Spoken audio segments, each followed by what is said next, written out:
There it is. Recording is in place. If you don't like that, tell us. We will cut you out somehow in the system. Otherwise, people who see the recording will see you were present. It shouldn't be a big thing, I guess.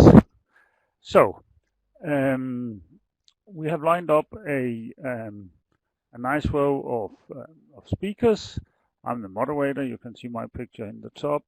Unfortunately, Annette Snedegaard, who's Consul General in Istanbul, couldn't make it this morning. We have an excellent stand-in. That will be Seda. She'll give a general introduction to the report. After that, Nenad, Sarko, Rasvan, and Seda will cover each of their countries and the district heating opportunities in their countries. You can all the way through ask questions in the chat.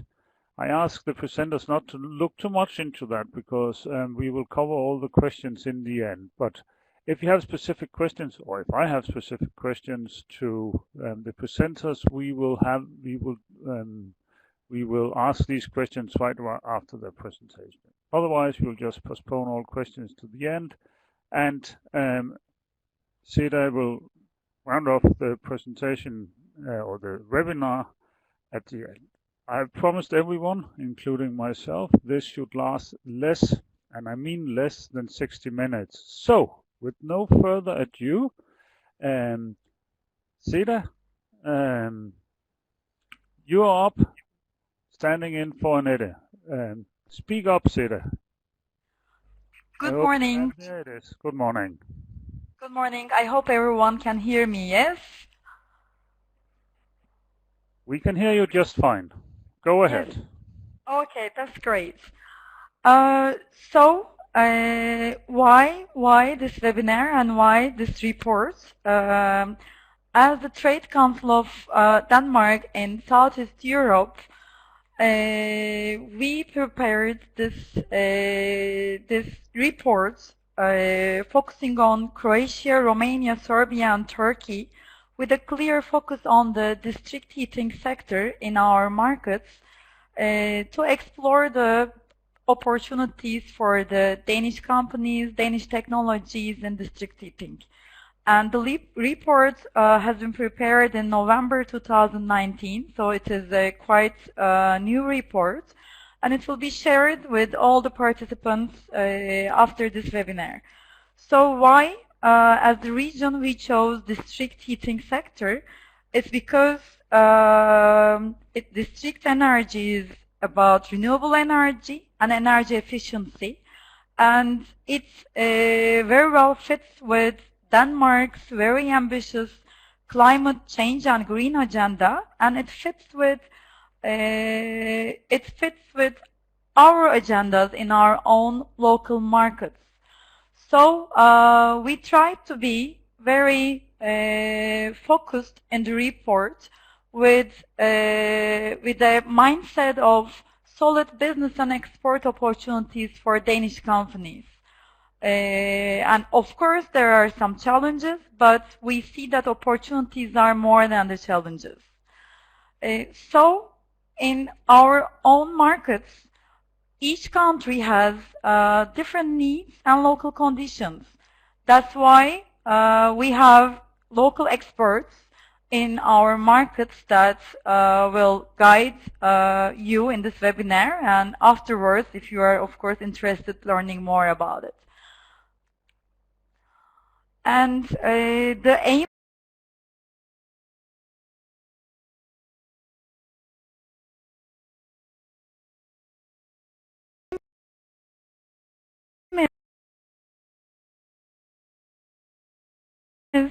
of this report is, after presenting the opportunities and stakeholders and concrete business cases, there is a high chance that we can make a strategic business alliance on district heating, where we can just act as your own people in our local markets, that we can do a lot of activities for you. And there is a alliance going on in Turkey right now that I'm going to focus on during my presentation. So if you're interested in learning more, I think you will have our contact details, and we would be happy to give you further input. But okay. now I will Thank just leave the floor to my my dear colleagues in my region that are experts in their own markets. Mute your microphone. Sarko, unmute your microphone and tell us what you want to share with us today. Sarko, go ahead, please. Thank you, Morten. Thank you, Seda. I'll be showing a bit of the news from the district heating segment in Croatia. As Seda has already mentioned, Croatian status is in terms of both size and population, it is similar to Denmark, but when it comes to actually the development of the district heating segment in Croatia, we are far behind. It means that in Croatia, basically, we are at the level of infrastructure level. Not much has been done basically in the past decades, but now the cities which have district heating in place, and as you can see, that's 435 kilometers of district heating network with 160,000 end users. They are about to change the situation and modernize primarily infrastructure, but also remote reading and exchange of data. There are 11 district heating utilities in total, and all are owned by local self-governing units. We have started actually with one utility which we took to Denmark last year. It was the city of Karlovac, which is in the process of changing their pipes, valves, SCADA systems, and a lot of other components of the district heating network. So we actually had a meeting with all the officials from and stakeholders from the Karlovac project. We took them to Denmark. They visited several district heating utilities and talked to the Danish suppliers, and I think they got actually now a better picture on the things which they will tender in the coming period. And this is basically again, as I said, the infrastructure, hot water pipes which will be exchanged in the next 2 years.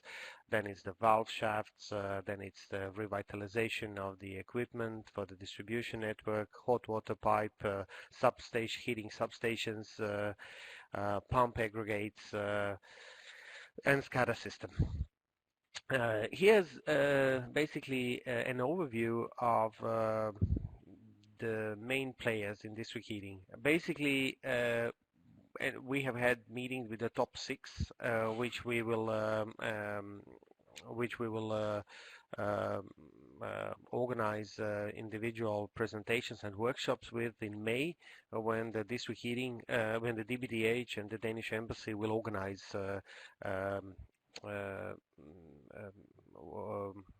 kind of a meeting, conference, export promotion discussion on district heating in Croatia. And the top player is the state, of course. That's HEP, Croatian electricity provider, which has actually 2 companies for district heating. One is the production, and it's run in 3 cities, and then you have the HEP district heating, this Toplinarstvo, which is run in 7-8 cities. Then we will go also to Rijeka, which is the 3rd biggest city in Croatia, Karlovac, which we mentioned, and then Osijek as well, to the far east of Croatia.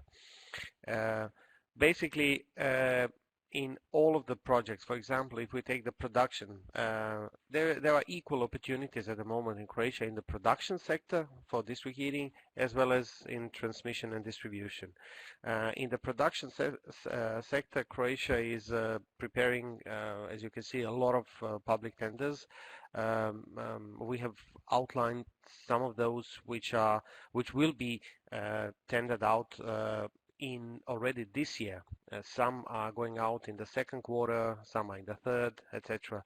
But it is basically construction of boiler rooms, heat tanks, heat stations, new water pumping stations, economizer in the flue gas, and of course reconstruction of a system of processing a condensate unit. That's when it comes to district heating. Then again, it is, for example, in Osijek, exchange of hot water pipeline. They are building a big new diameter of 800 there, 4.5 kilometers long. All of the projects in Croatia, that's very important to mention, are co-financed by the EU cohesion funds. Some of the projects are starting already this year on to 2023, but the projects are going to continue even further. Danish companies that are already active in this sector, from Luxor, Danfoss, Grundfos, and the other ones, they know about this opportunity, and I think they stand a good chance to bid on these tenders, especially for the pipelines, remote monitoring system, and so on. In the city of Rijeka, we have a little bit different situation because they have 11 district heating systems which are on the distribution network, which they are looking at the moment to optimize. They would like to connect 3 district heating systems into one in the eastern part. Then in the western part, the same. And then in the southern part, they would just like to increase the efficiency of the current system, and to, of course, also exchange what needs to be exchanged in the supply and return lines, which are 50 years old, etc. And I think I've reached the end. So here's the final slide, which is actually showcasing the potential for Danish companies. Primarily hot water pipes replacement, valve shafts, equipment of the supply, hot water pipe section of the heating substations, modernization of the circulation pumps, of the heating medium, and installation of the SCADA system. So that will be all from me. I think I am precise on time. Thank you very much, Sarko, being both relevant and precise. It's not every day we see that. Thank you very much. I think we will just Sarko, you might start preparing while you also listen to Razvan and Nenad and Seda. I would like to ask you later, what are the energy sources used, but we can do that later. Razvan, it's your turn. Razvan is from Romania, and here you have a nice picture of Razvan, and his presentation is here. Razvan, unmute, yes please, and go ahead. Good morning, everybody. My name is Razvan. I'm going to present you some information about the Romanian market. Razvan, just a second, yeah. Razvan, speak a bit louder and speak directly into your microphone. We can hear you, but it's not the best. So do that, please. Is it better now? It's better now. Okay. Speak loud. Good. Okay. So Romania is a large country and a large market with 20 million citizens. And due to the temperate continental climate, we have temperature between -20 in the winter to +40 in the summer. And this creates a large market for district heating. The sector was developed in early 50s, 60s with Russian technologies. All technologies still exist. In this moment, Romania has around 70 cities which are covered by district heating. Probably is worth mentioning that we used to have 300 and we are down to 70 because, in late 90s, after the communist collapse, a lot of district heating disappeared. It was a merge of factors, but old CHPs, low customer satisfaction, low reliability of district heating makes a lot of this district heating to disappear. In early 2000, the system starting to be revitalized. In this moment, there are 1.4 million apartments connected to district heating. This covers almost 4 million citizens. The gas is the main source of production. In the same time, coal is quite used for this.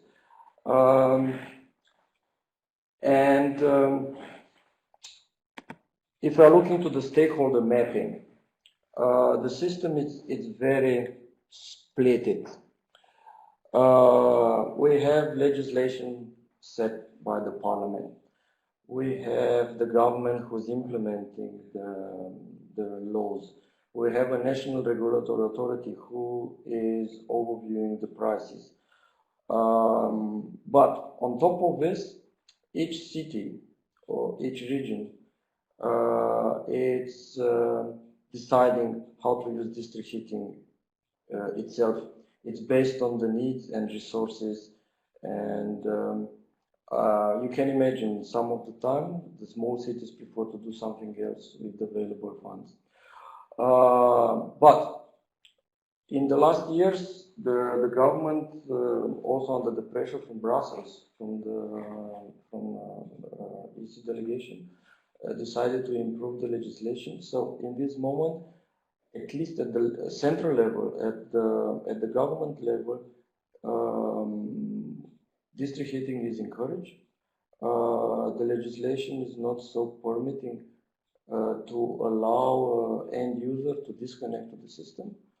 And there are available EU funds in order to upgrade and to restore the system. If we consider opportunities for Danish companies in Romania in this moment, I can tell you that the system is not the newest, it's quite old. There has been no major investment in the last years, so there is a huge need for upgrading the sector. These 4 million citizens who are users of the system started to complain, started to have high demands on the district heating companies, so they need to be served. Investment means basically everything from pipes to substation, to metering, to SCADA, to software, to everything.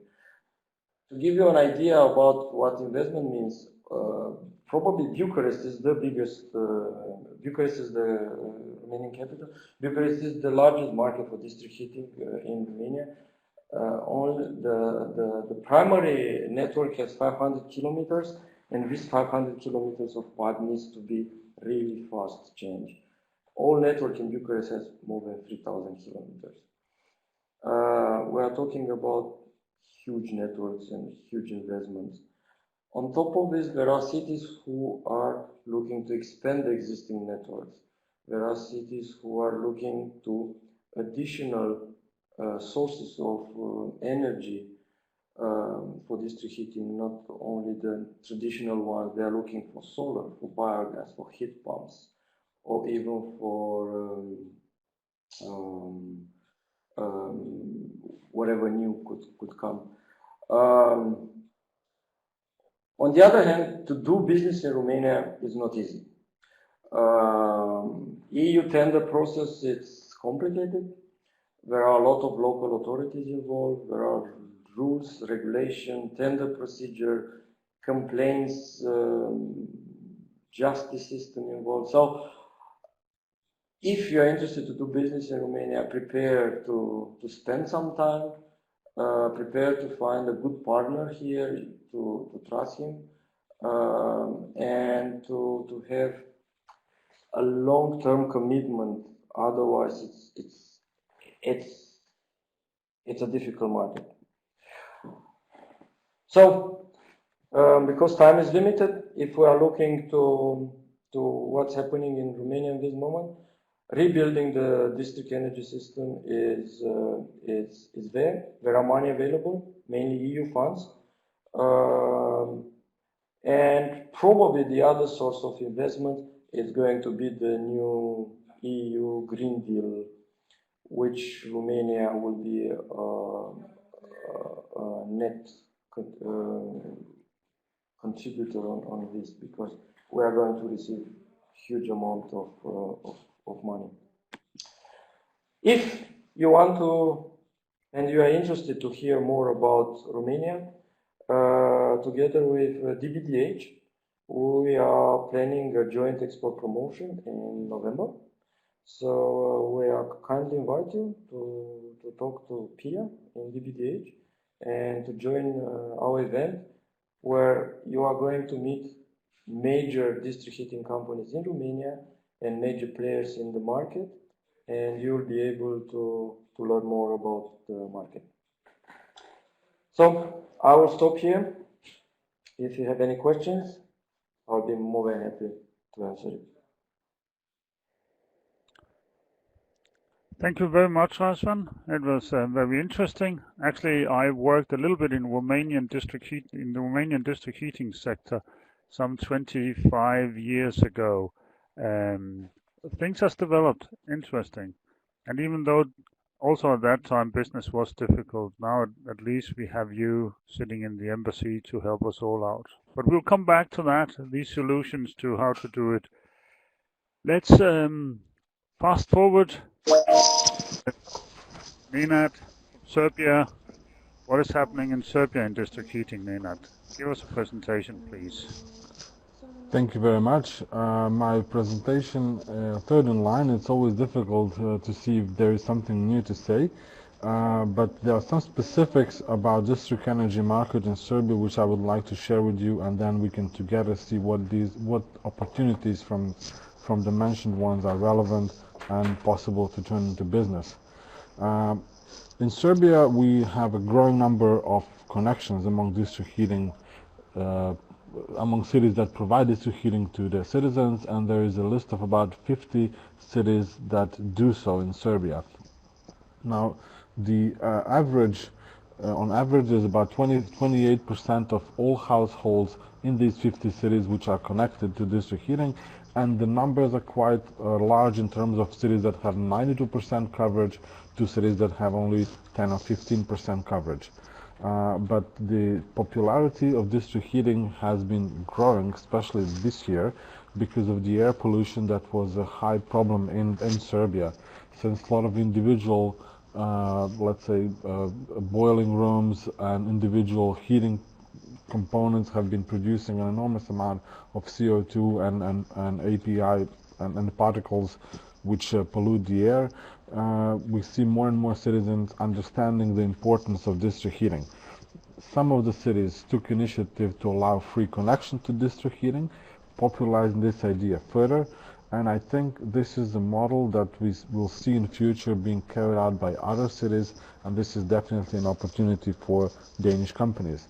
Now, if we talk to district heating companies, we see that their primary concern is production efficiency, meaning how can they produce more efficiently by using, let's say, natural gas or renewables in their production process.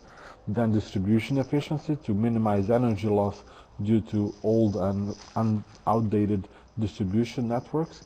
Then controlling the energy use by improved efficiency and monitoring in substations, and if possible introduce renewables. Now these are the 4 priorities that are shared among all district heating companies in Serbia. And district heating companies in Serbia, just like in many countries in our region, are owned by municipalities, meaning that they are public property and their goal is to not to be profitable but to provide good service to citizens. And this also means that at some point the energy prices are regulated. Ministry of Energy and Mining of Republic of Serbia draws the entire, let's say, legal framework around the operation of district heating, the law prescribing efficient use of energy, introduction of renewables, billing, and so on and so on. And then the district heating companies are implementing these policies on the local level. Of course, every city, since let's say 3 or 4 years ago, is obligated to have a local energy efficiency agency, which should be providing and advising on measures to improve energy efficiency in their district heating and energy operational systems on a local level. And an important player, of course, Ministry of Finance, because we're not an EU country, so we have to rely on local funding sources. But there are sources like EBRD, IFC that are quite active in financing economically feasible projects. We made in our small analysis, SWOT analysis of Serbian situation, we really do think that there are two main directions that can be seen as opportunities for Danish companies. First is energy efficiency. This is something that Denmark is really good, that Danish companies can provide good solutions. And second one is basically to rely on relatively cheap financing, which is originating from EU to finance the turnkey solutions which combine technology and let's say operational models which will allow financing of such projects. If we can provide combined solutions in terms of financing and technical solutions, I think we could be in a better position to partake in bigger and more interesting projects. I will not spend too much time on this because you can also see things on the slide, but there are some also projects that we have been discussing with district heating companies in the past year or so and learned what they're planning to do. In particular, for example, replacement of circulation pumps into frequency controlled circulation pumps which allow better operation of systems. Then the replacement of technical rooms through skid systems, meaning that the installation and refurbishment of substations can be done faster. Improvement of distribution network, basically the replacement of old outdated pipes, and on average we're talking about distribution network being over 28 years of age. Consumption-based billing is by law prescribed that all district heating companies should have done already by now. In reality, it is happening in minority of cities, especially because the end user consumption would be such that bills would be unpopular and as unpopularly high compared to the service. And I think we can look at the experience of other countries in the region, and that is, let's say, a downward curve. It should go that way. Last but not least, there are different financing opportunities available through EBRD. IFC, as I already mentioned, is a very active players on district heating market, looking for good projects that they can finance. So basically, we are in a very close relationship with the city of Šabac. It is in western Serbia. It's one of the cities that have offered free connection to district heating to new connection. They have also implemented programs to do renovation of facades and thermal enveloping of buildings and change of thermostatic valves in the buildings in order to, let's say, make the bills even more attractive to households. And they are a reliable and good partner with whom we can discuss various things. Their projects which are in the pipeline are installation of heat pumps in order to, let's say, spend as little gas as they can. They're part of a country that has very high level of underground water, which provides good basis for operation of heat pumps. And of course, then there's all kind of mechanism to allow for continuous retrofitting and installation upgrade. They're also thinking about solar energy, not so much for heat, but for PV in order to pay for functioning of the circulation pumps and the other equipment. And what is something that very rarely we see thinking, that they think about district cooling and hot water. We see that lot of district heating companies, actually all of them, they're not thinking about district cooling, even though the climate is changing in a way that the cooling demand is pretty much as the same as heating demand. And hot domestic water is also provided in maybe less than 10% of district heating companies through to households. So if we talk about Shabbats, this is something that we can directly discuss with the district heating operator, with the city, and the doors are open for Danish companies there. So we're looking forward to seeing, apart from Danfoss, who is already on board with the project that they're doing with the city, who else can we get on board in this case. I thank you for your time. I'm sorry if I took too much of the time, and I'm passing on my passing on the floor further. Thank you. Well, Nedad, thank you very much. If you were over time, it does not matter because you were really relevant and interesting to listen to. Seda, you're the last in the row. Last but not less important. Let's understand what is happening in Turkey. And while you get ready, all you participants, Dina, Annette, Riaki, and so on, Bent, prepare some questions. We will soon have a chat coming up. So go ahead, Seda. Let's understand what's happening in Turkey. Hello again. So Turkey, almost 84 million population, average age of 31, and among the top 20 largest economies of the world, located in a very exciting neighborhood. Focusing on the district heating market, currently only 1% of heating comes from district heating in Turkey among millions of building stocks.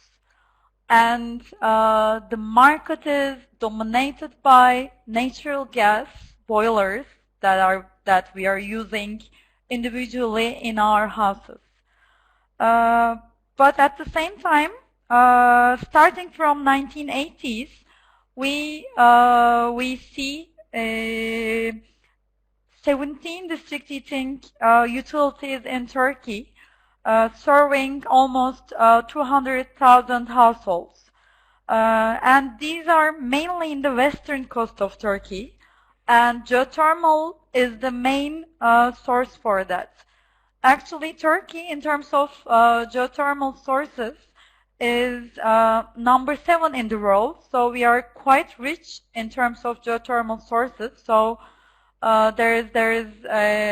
it's logical that the district heating systems in Turkey is using geothermal energy, and 90% of these sources are suitable for direct applications like heating, thermal tourism, industrial usage, and 10% is suitable for generation of electricity. And this slide, this picture is directly from a power plant powered by lignite coal, located in, again, western coast of Turkey in Soma Manisa area. And I wanted to put this picture because it has a great story to tell. This is a lignite coal powered plant, thermal power plant, which one of the turbines in this plant is equipped with district heating investments, and Danfoss products actually are used for that. And right now almost 12,000 houses are benefiting from district heating in the neighborhood. And new investments are on the way to reach 40,000 households. So this is just one example of several in Turkey that not only geothermal can be used as a source for district heating, but there is a huge potential in cogeneration systems that almost like million households equivalent can be heated by excess heat. And this is a potential area that we want to exploit further.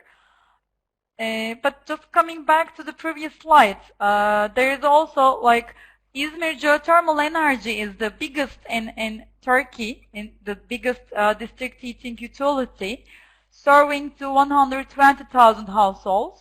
And there are just 16 others located in Turkey. But right now in these district heating utilities, some of them like Izmir, Dikili, Simav, they are thinking about new investments. Whereas as the Trade Council Turkey, we are also trying to exploit the opportunities for excess heat in thermal power plants. And just why district heating in Turkey? Because Turkey is a huge market with more than 75% urbanization rates and lots of urban migration and fast population growth. And power consumption growth is almost 5% and is expected to be like that in the next 10 years. And we are very much dependent on imported fossil fuels, more than 75% dependence. And this is mainly from Russia and Iran and neighboring countries. So there is huge awareness on using local energy sources, using renewable energy. And I think due to what we did in the last couple of years and due to the awareness that we created in the government authorities, district heating is a local energy source, and there is huge awareness about that in Turkey right now among the stakeholders. And looking at the renewable energy sources, biomass and solar, biogas, there are I think crucial potential in all of those in Turkey that can be used. And coming to some real projects, Trade Council Turkey and the Embassy in Ankara, we are in very close contact with the Mass Housing Development Administration of Turkey, TOKİ, and they are building thousands of houses each year. And in TOKİ's investment plan for 2019 and onwards, they also want to do some reference district heating projects. And one of them is this city of Gaziantep, where that will be the biggest urbanization project of Turkey when it is completed in 2035. And with a focus on this reference project, together with Danish Energy Agency, together with the Embassy in Ankara, and together with the well-known consultant company COVI, there has been some pre-feasibility studies done for the project specifically to use fourth generation district heating, to use biomass boilers and solar energy. And our contacts are just continuing for pushing the district heating for the project. Another thing that I want to underline is this government-to-government cooperation between Turkey and Denmark.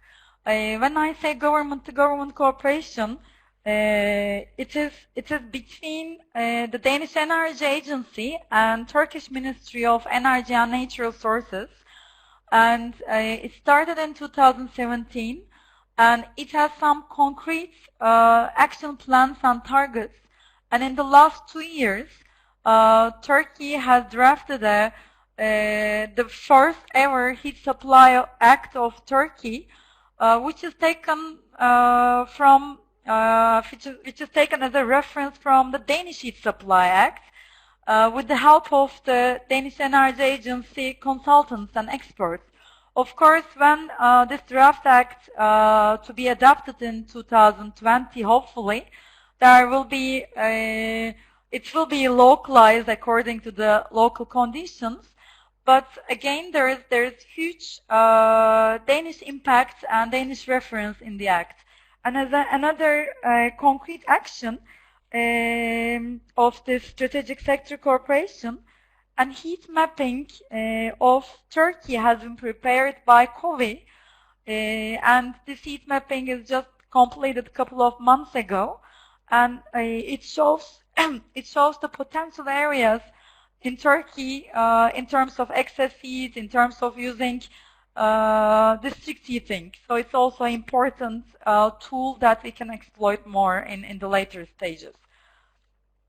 And so focusing again on this government-to-government cooperation, the second phase of this cooperation is to be signed in a couple of weeks' time, and it will be focusing on secondary legislation on district heating. And another concrete target is the establishment of Turkish District Heating Association, again with the help of Danish Energy Agency. So why it is important for Danish companies and Danish technologies? Because this strategic sector cooperation is like creating an open door for Danish technologies and Danish technologies and products. In terms of the key players, because of our own network as a TC Turkey and because of the strategic sector cooperation, we have ongoing and constant relations with all the key players in the market that you can just read through. And we just continue this relationship for the sake of the Danish technologies and, of course, for the sake of development of the district heating market in Turkey, which will just benefit the Turkish economy a lot. So we do have already established a district heating business alliance with the companies of Aalborg Energy Technique, Danfoss, Grundfos, and Logstor. And of course, finance is the key in many markets, and as a market like ours, and EKF and IFU, Investment Fund for Developing Countries, are backing up us in the projects that we are following up. And potential for Danish companies. So in Turkey, there is this renovation of some of the existing projects, like I mentioned before, like Simav and Dikili. And also, there are these projects that we are following up very intensely, like Gaziantep Kuzeyşehir project, and we have just visited the city of Bursa, where there is a potential for biomass-powered plant that can be connected to district heating. And of course, we will also follow up the potential projects that will be as a result of the strategic sector cooperation project between Turkey and Denmark. So I think this is it for now.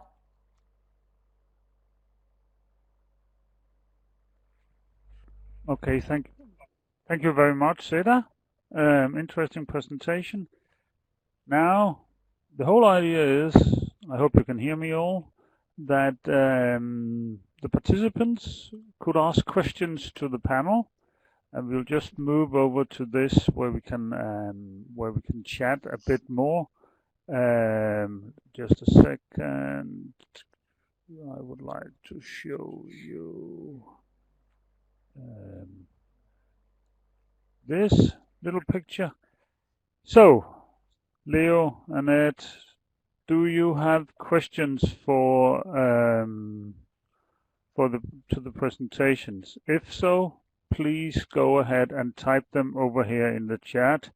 The only thing we were discussing so far was if the sound system was up and running.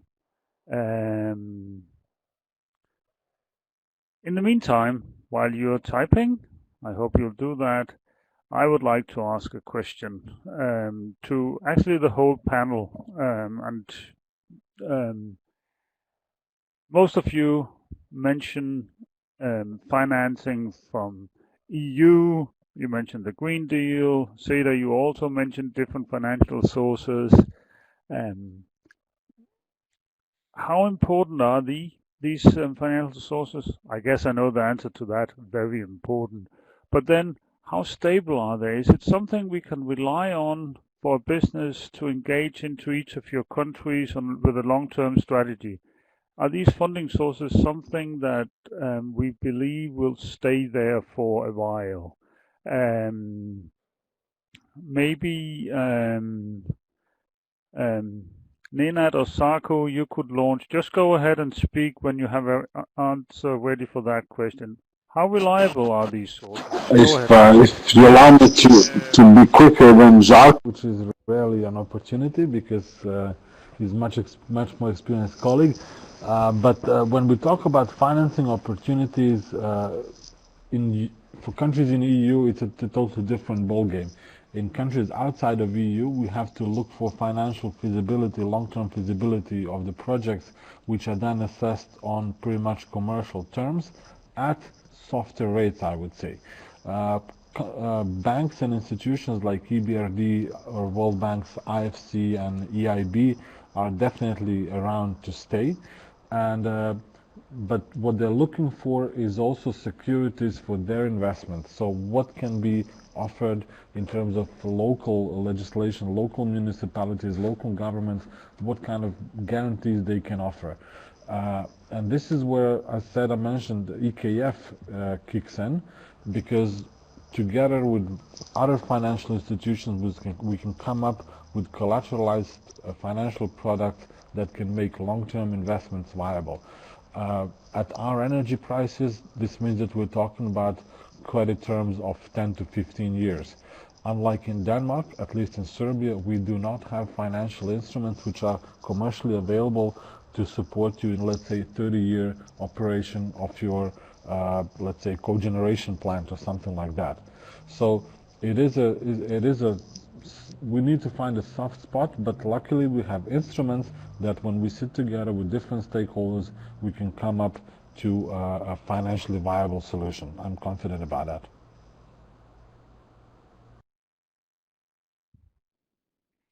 Last one, Sarko, please go ahead.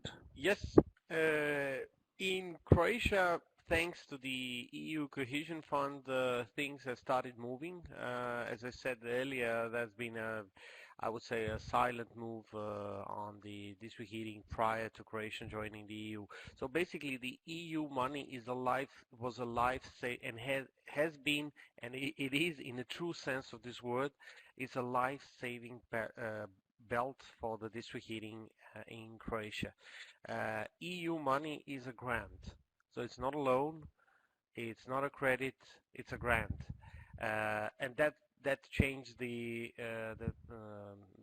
perspectives on district heating. Now all of a sudden everything is possible because the state, together with the local municipalities which are owning the district heating plants, they can afford actually to finance anything, because what they need to chip in is usually less than 30% of the total investment, which is then split usually 50-50 in between the state and the local self-governing unit. So I think district heating will continue modernizing itself. Money, as it used to be earlier, is no longer an issue. Now the only issue is actually how well do you prepare the tender, and how many complaints do you have in the process. So that's where the issue is in Croatia. Sarko, thank you very much. Yeah, I'm pretty sure we all like a grant. It's a nickname for a gift, isn't it, almost, compared to loans and so on. Let's move into a bit of a different direction now. was also looking into the renewable energy sources for district heating, and all of you kind of briefly mentioned them. Heat pumps, coal and gas must be avoided in the future, and so on. So I would like from all of you, starting with Seda, maybe, um, how important is the renewable energy sources, and please also answer the specific question from Leo, especially Croatia and Serbia. What are the status on solar thermal? So renewable in general and solar thermal specifically. Seda, maybe you start? Yeah, sure. As I mentioned during the presentation, I think right now using renewable energy is utmost important for the Turkish government because of the economic challenges and the period that we are passing through. You know, every period has its own opportunities and challenges, and because of the high imports rates, which is from foreign currency, the deals are with foreign currency, puts huge energy import bills and burdens to the Turkish economy. But at the same time, we are wind energy rich and solar rich and biomass and biogas. So there is huge potential. So there is this awareness, and there are incentive schemes to support that. So I would very much say that the awareness is there. And just as an add-up to the finance question that you were just asking, we are also in close contact with EKF, and EKF also has this tendency to do more district heating projects in the world, not only wind related financing, but also maybe smaller but strategic projects that I just wanted to share with the participants. So this is also EKF's new strategy, and we had witnessed that in Turkey with some deals in the Turkish market. Thank you, Seda. Nenad, is it you?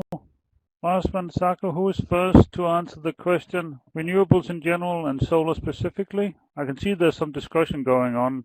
Leo, I'm pretty sure you will sign up. So, yeah, who's next? I can touch upon the solars. I mean, obviously Croatia is looking now more intensively in the solar due to the taken responsibilities in the Green Deal. Croatia will be gradually substituting part of its renewables, part of its energy sources with renewables. It has firstly started with wood and biomass. Now solar, especially in the city of Rijeka, they are looking into it. Leo has asked about the funding opportunities. They are basically the same, you know. It is, again, you know, if the project which Rijeka is looking into if it's going to be financed by the EU Cohesion Fund, then the funding opportunities are there. Everything in Croatia is, first option is always EU Cohesion Fund, and then the city and the company which is behind it is looking for other opportunities. But what they have basically outlined is a combination. The solution model which they are looking at is a combination of natural gas cogeneration with renewable thermal energy from solar thermal panels. So this is what Croatia is mostly now looking into, and yeah, that would, I mean, if there are further questions, I can of course provide a current status on the solar and answer more specific questions later on. Thank you very much.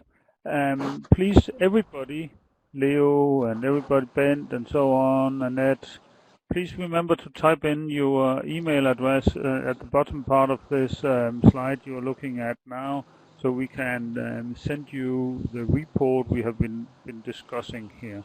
We are running out of time. I promised you that we will stick to 1 hour precisely, and there is now 2 minutes left. Seda, do you have one last comment? You have that before we finish this?